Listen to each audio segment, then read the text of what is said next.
तो जय हिंद स्टूडेंट्स, मैं अखिल भाटी आप सभी का स्वागत करता हूँ डिफेंस स्टडी 2.0 यूट्यूब चैनल पर। स्टूडेंट्स, आई होप आप अपनी अच्छी से तैयारी कर रहे हो एयरफोर्स के पेपर के लिए, जो कि 18 अप्रैल से स्टार्ट होने वाला है। स्टूडेंट्स, आज मैं इस वीडियो को बनाने का मकसद बहुत बड़ा है। थंबनेल में देख लिया होगा, सबसे बड़ी गलती जो आप कर रहे हो और आपने अभी तक नहीं की लेकिन आप आगे करोगे। जिसने अब तक नहीं की वो आगे करेगा, और जो अभी तक कर रहा है उसके बारे में भी बता देता हूँ।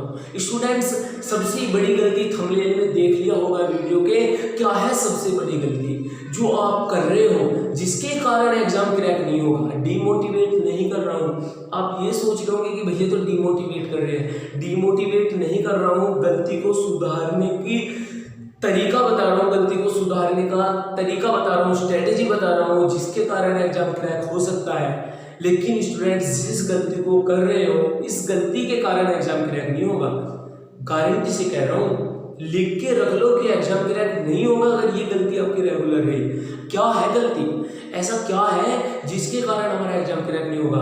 हमने पढ़ बहुत सारा लिया, बहुत अच्छी बात है मेरे भाई, बहुत सारा पढ़ लिया, हमें पढ़ना भी बहुत सारा चाहिए। कौन कहता है कि ज़्यादा नहीं पढ़ना चाहिए मेरे भाई? ज़्यादा से ज़्यादा पढ़ना चाहिए। हम पढ़ भी बहुत घंटे रहे हैं, 15 से 20 घंटे। मैं कहाँ मना कर रहा हूँ कि भाई 8-7 घंटे पढ़ो, पढ़ना भी चाहिए 10 से 20 घंटे। स्टूडेंट्स, हमारे पास सब कुछ मटेरियल भी है। अच्छी बात है कि आपके पास सब कुछ मटेरियल भी है, हर सब्जेक्ट का मटेरियल है, हर टॉपिक आपको पता है, हर क्वेश्चन आप पे आता है, हर मतलब सब कुछ जो भी जो है आपके पास एग्जाम से रिलेटेड, वो सब कुछ आपके पास है। फिर भैया गलती क्या है? हमारे पास सब कुछ तो है लेकिन हमसे गलती क्या हो रही है? भाई साहब, यही तो बात बताने आया हूँ कि आप गलती क्या कर रहे हो। कोई बड़ी बात नहीं है गलती करना, गलती होती है। अब आप कर रहे हो, आने वाले टाइम में कुछ कोई और बंदे करेंगे। लेकिन स्टूडेंट्स, वे 60% बंदे होते हैं जो इस गलती को करते हैं, और उनमें से 20% बंदे वे होते हैं जो इस गलती को सुधारते हैं, और 40% वे बंदे होते हैं जो इस गलती के आसपास ही नहीं जाते। लेकिन स्टूडेंट्स में 40% बंदे ही वे होते हैं जो स्टूडेंट्स नंबर 1 एग्जाम क्रैक करते हैं, अपना रैंक बनाते हैं। देखिए, एयरफोर्स में जब रैंक बनती है तो अलग ही मजा आता है। स्टूडेंट्स, रैंक पे फोकस कीजिए। एग्जाम बहुत सारे बंदे क्रैक करते हैं, नंबर बहुत सारों का आता है, लेकिन रैंक तो किसी एक की बनती है, रैंक तो किसी 10 की बनती है, रैंक तो किसी 20 की बनती है। मेरे स्टूडेंट्स, रैंक में आने की कोशिश करिए। पहले हम सोचते थे कि मेरे भाई बस एक बार 12 नंबर आ जाए, बस एक बार 15 नंबर आ जाए। अब हम सोचते हैं बस एक बार 20+ पूछ जाए, चाहे फिजिक्स हो चाहे मैथ हो, एक्स ग्रुप की बात कर रहा हूँ, बस एक बार 20+ पूछ जाए। पहले सोचते थे मेरे भाई कि एक बार बस एडमिट कार्ड आ जाए फिर तो पेपर क्लियर हो जाएगा। अब तो एडमिट कार्ड भी आते हैं। अब तो उन बच्चों का भी है जो 12th में 50 या 52 या 53 या 54% लिए बैठे हैं, उनका भी एडमिट कार्ड आ रहा है। स्टूडेंट्स, आपकी गलती नहीं है इंटर की कि आपके 54, 52, 53% है। ऐसा मत सोचिए कभी भी कि आपका नंबर नहीं आएगा। मैं कह रहा हूँ कि एयरफोर्स जो है वो इंटर से बहुत अलग है, बहुत ही अलग है। आपको पता चलेगा जो मेरा भाई यदि इंटर में है, कोई यदि वीडियो को देख रहा है तो कभी एयरफोर्स की तैयारी करोगे तो तुम्हें पता चलेगा कि हमने इंटर में क्या चीज़ें पढ़ी और अब हमें क्या पढ़ने को मिल रहा है।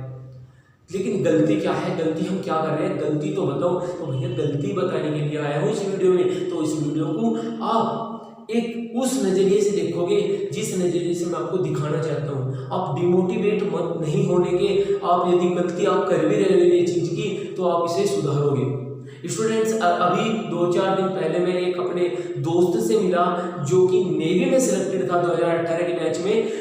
SSR पे उसकी पोस्टिंग है। स्टूडेंट्स, बहुत अच्छा बंदा है। और उससे मैंने एक सवाल पूछा। मैंने उससे पूछा कि मेरे भाई तू ये बता मुझे कि जब तू पढ़ता था, मैं ये नहीं पूछ रहा कि जब तेरा एग्जाम क्लियर हुआ, मैं ये पूछ रहा हूँ जब तू पढ़ता था तो पढ़ते पढ़ते तू ऐसा क्या चीज़ पढ़ता था जिसके कारण तेरे एग्जाम में जो पेपर में थे आपको मतलब 50% से लगभग 80% नंबर आए उसी पेपर के अंदर, किसी भी सब्जेक्ट के अंदर उसके 80% नंबर है। तो ऐसा क्या पढ़ता था? तो बस उसने मेरे से एक ही बात बोली कि भाई, मैं केवल वही चीज पढ़ता था जो मेरे पास था। बस मैं वही चीज पढ़ता था जो मेरे पास था। स्टूडेंट्स यही बस मैं यही बात समझ गया कि हाँ ये वही चीज पढ़ता होगा जो इसके पास था। और स्टूडेंट्स ये मत सोचिए कि भैया हमारे पास तो यूट्यूब है, यूट्यूब पे लाखों 2 लाख वीडियो है तो हमारे पास तो इतनी सारी चीजें। लेकिन मैंने फिर उससे बोला कि भाई वीडियो कितनी सेव थी फोन में वीडियो कितनी सेव थी? तो वो बंदा बोलता है कि मेरे पास फोन ही नहीं था। वो बंदा बोलता है कि मेरे पास फोन ही नहीं था। मैंने कहा चल ठीक है, तुम्हारे पास फोन नहीं था, मान लिया कि तेरे पास फोन है, तो कितनी वीडियो सेव करता अपने फोन में? तो वो बंदा बोलता है कि मैं अपने वीडियो में केवल अपने फोन में केवल मैं अपना मोटिवेशन, अपने अंदर मोटिवेट पैदा करने के लिए ही एयरफोर्स की रिलेटेड वीडियो रखता। अपना जो मटेरियल था किसी भी सब्जेक्ट को लेकर उसकी एक भी वीडियो में अपने फोन के अंदर ना रखता। मैंने कहा ये तो बहुत अच्छी बात है, अगर तेरे पास फोन होता तो तू तब भी नहीं करता और तेरे तो फिर ज्यादा नंबर आते। अब तो तेरे किसी भी सब्जेक्ट को लेकर 80% नंबर है। अगर मान के चले कि अगर 20 है तो लगभग 18, 10 है तो 8 नंबर, 20 है तो 18 नंबर, लगभग इतने हैं, तो चलो अच्छी बात है। तो वो बंदा बोलता है कि मेरे भाई अखिल एक बात बताता हूँ, फोन में जो है उसे कोई नहीं पढ़ सकता, फोन में जो है उसे कोई नहीं पढ़ सकता। मेरे भाई सही कह रहा था वो बंदा। अगर आपके पास फोन के अंदर 1000 क्वेश्चन है, 2000 क्वेश्चन है, 4000 क्वेश्चन है, 5000 क्वेश्चन है, आप में से मैं कह रहा हूं कि 80 या 90% वे बच्चे होंगे जो केवल उन क्वेश्चनों को रखे ही बैठे रहेंगे, ना ही उन्हें पढ़ेंगे, ना ही उन्हें रखेंगे, लिखेंगे। मेरे भाई यही तो गलती है। ये छोटी छोटी गलती हमें एग्जाम क्रैक नहीं करने देती। मेरे भाई जितना भी आपके पास मटेरियल है वो आपका कॉपी में लिखा होना चाहिए। जो आपका मटेरियल है वो केवल कॉपी पे, रफ कॉपी या फेयर कॉपी पे ही लिखा हुआ है। जो आपके फोन में मटेरियल है वो मटेरियल नहीं है, वो मटेरियल नहीं है जो आपके फोन में है। फोन में तो वो सोशल मीडिया है, मतलब उसमें तो वीडियो है बस, केवल मटेरियल नहीं है। मटेरियल ना ही मटेरियल बुकों में है, मटेरियल आपके नोट्स में। स्टूडेंट्स अगर आपके पास नोट्स है तो सबसे बड़ी गलती यही मत करना कि नोट्स मत बनाना। स्टूडेंट्स सबसे बड़ी गलती यही होती है कि कुछ बंदे नोट्स नहीं बनाते और एग्जाम देने चले जाते हैं और फिर पूछते हैं कि भैया ये तो लूसेंट में से 2 क्वेश्चन भी नहीं आए, किसी RS अग्रवाल में से 4 क्वेश्चन भी नहीं आए, और फिर पाथफाइंडर में से 10 क्वेश्चन भी नहीं आए।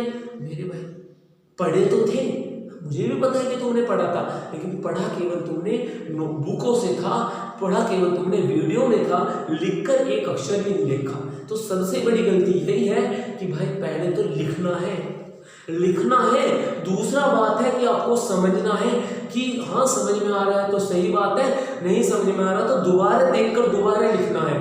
और तीसरा बात है हमें पढ़ना है। स्टूडेंट्स रटना नहीं है, क्योंकि सबसे बड़ी गलती रटने और समझने में या पढ़ने में बहुत बड़ा डिफरेंस है। रट हम सकते हैं किसी भी चीज को, लेकिन समझना या पढ़ना जो एक अलग कला है। स्टूडेंट्स समझने की या पढ़ने की कला पैदा करिए, रटने की कला मत पैदा करिए। एक मेरा स्टूडेंट्स है जिनका नाम मनीष गुप्ता है, बुरा मत मानिए, तुम्हारे अंदर रटने की कला है। मैं अगर वो वीडियो देख रहा है सीधा सीधा तो कोई बात नहीं है, मेरी कोचिंग का स्टूडेंट है, मैं बुराई भी कर सकता हूँ, अच्छाई भी बता सकता हूँ मैं उसकी, लेकिन अच्छाई मैं अभी नहीं बताने का उसकी। स्टूडेंट्स उसमें सबसे बुरी आदत जो है वो है उसका रटना। स्टूडेंट्स वो रटता है। अब रटने का मुझे पता कैसे चलता है? पता चलता है स्टूडेंट्स टेस्ट से। अब अगर टेस्ट में एक भी अक्षर इधर से इधर हो जाए तो वो होता है हमारा रटना, क्योंकि टिक लगेगा रटे हुए क्वेश्चन के मार्क्स पे। स्टूडेंट्स टिक लगेगा उसी ऑप्शन पे जो उसने क्वेश्चन रटा था, और रटने में 1 प्लस हुआ हो या माइनस हुआ हो उससे उसे कोई फर्क नहीं पड़ता, केवल उसका आंसर याद है कि प्लस के 2 आना है तो आना है, कुछ भी हो जाए। स्टूडेंट्स ये सबसे बड़ी गलती मनीष गुप्ता मेरे स्टूडेंट्स एक्स ग्रुप का वो कर रहा है। तो अभी आपके पास टाइम है, अगर कोई भी बच्चा हो, मैं मनीष गुप्ता की बात नहीं कर रहा, कोई भी बच्चा हो, किसी उसी से रिलेटेड वीडियो नहीं है, कोई भी बच्चा हो, अगर वो रटने की आदत है उसके अंदर तो भाई छोड़ दो, अपना काम करो ज़्यादा से ज़्यादा समझने के ऊपर और लिखने के ऊपर और पढ़ने के ऊपर। देखिए अगर तुम एक ही बुक को 10 बार पढ़ लोगे, एग्जाम क्रैक होने से कोई नहीं रोकने का। मैं वादा कर रहा हूँ, मेरे पास आ जाओ कि मेरे भाई हमने आपके नोट्स 10 बार पढ़ लिए और मेरा पेपर क्लियर नहीं हुआ। मैं कह रहा हूँ भाई साहब मैं तुझे एक अटैम्प्ट और फ्री पढ़ाऊंगा अपनी कोचिंग के अंदर, लेकिन भाई 10 बार अगर तेरे पढ़ा है तो मैं वादा कर रहा हूँ कि अगर मैं बीच में से एक भी क्वेश्चन पूछूं उठा के तो वो आपके याद होगा। भाई मैं कह रहा हूँ कि अगर 10 बार कोई भी किसी भी चीज को पढ़ लेता है, अगर 10 बार रेगुलर 21 डेज तक 10 बार, 10 ही बार कह रहा हूँ, केवल, ज्यादा बार नहीं, आप उसे घटा के 8 कर सकते हो, लेकिन 5-6 मत करना भाई। 8 कर सकते हो घटा के, लेकिन बढ़ा कर 12, 13, 14, 15 कर सकते हो, लेकिन 8 से नीचे मत करना। मैं कह रहा हूँ कि 8 घंटे या 8 बार नोट से रिवीजन करना 21 दिन के अंदर, और 8 घंटे रेगुलर पढ़ना 21 दिन तक। तो मैं कह रहा हूँ मेरे भाई, जिसका एग्जाम क्लियर ना होना, मेरे पास आ जाइए, क्योंकि मेरे भाई खुद की स्ट्रैटेजी बता रहा हूँ, कोई अलग से नहीं लाया, किसी के चुरा के नहीं लाया भाई। चुरा के किसकी लाऊंगा ये तो बताओ, अपना खुद का बता रहा हूँ। 8 घंटे 21 दिन तक रेगुलर पढ़ लो। अभी तुम्हारे पास टाइम है 21 दिन का, 21 दिन तक रेगुलर पढ़ लो 8 घंटे, एग्जाम क्लियर हो जाएगा। और 8 घंटे उस स्ट्रैटेजी के साथ पढ़ना है कि हाँ हम एग्जाम में बैठे हैं। ऐसा नहीं पढ़ना कि भैया जी हम बैठे हैं कुर्सी के ऊपर, वो पैर रखे हैं हमारे दूसरी कुर्सी के ऊपर, और थोड़ा कमर लगा के बैठे हैं, किताब है मुंह, और किताब में से पढ़ रहे हैं। मेरे भाई ऐसा नहीं पढ़ना। एक पेन लेना, एक रफ रजिस्टर लेना, अपने आसपास नोट्स रखना, जिस नोट्स का रिवीजन करना है उसी नोट्स को अपने पास रखना, और नोट्स अपने पास मत रखना। देखिए बहुत बड़ा गलती होती है, बहुत बड़ी गलती, कि हम क्या करते हैं, पढ़ तो रहे फिजिक्स, हमारे पास एक मैथ का नोट्स रखा है, एक इंग्लिश का नोट्स रखा है, फिर हमारा दिमाग क्या करता है, यार बोर हो चुके हैं, थोड़ी देर इंग्लिश पढ़ते हैं, यार बोर हो चुके हैं, थोड़ी देर मैथ पढ़ते हैं, यार बोर हो चुके हैं, थोड़ी देर रागा पढ़ते हैं, थोड़ा बोर हो चुके हैं, थोड़ी देर जीएस देखते हैं। मेरे भाई क्या कर रहे हो, क्या कर रहे हो? ऐसा एग्जाम क्लियर होगा? ये स्ट्रेटेजी आपकी कभी नहीं होने का, चाहे आप कितनी भी मेहनत कर लियो, कभी एग्जाम क्लियर नहीं होगा। अगर आप पढ़ रहे हो फिजिक्स, तो नोट्स फिजिक्स का और एक रफ रजिस्टर और एक पेन ही होनी चाहिए आपके पास। फोन भी आपके पास नहीं होना चाहिए। अगर हाँ कुछ समझ में नहीं आ रहा तो डाउट साइड में लिखने हैं, वे डाउट बाद में ही देखने हैं। तब तक हमारा एक टॉपिक क्लियर नहीं हो जाता, तब तक वो टॉपिक क्लियर करना है। और स्टूडेंट्स एक बात, सबसे बड़ी बात, उस बात को ध्यान रखोगे आप, वो भी अच्छी तरीके से। क्या है सबसे बड़ी बात? वो ये है, एक टॉपिक की 10 वीडियो मत देख लियो। अगर मैं आपको वर्क एनर्जी पावर पढ़ा रहा हूँ, या कहीं से भी आप वर्क एनर्जी पावर पढ़ रहे हो, तो जितना उसने पढ़ा दिया केवल उसी को ही रखो।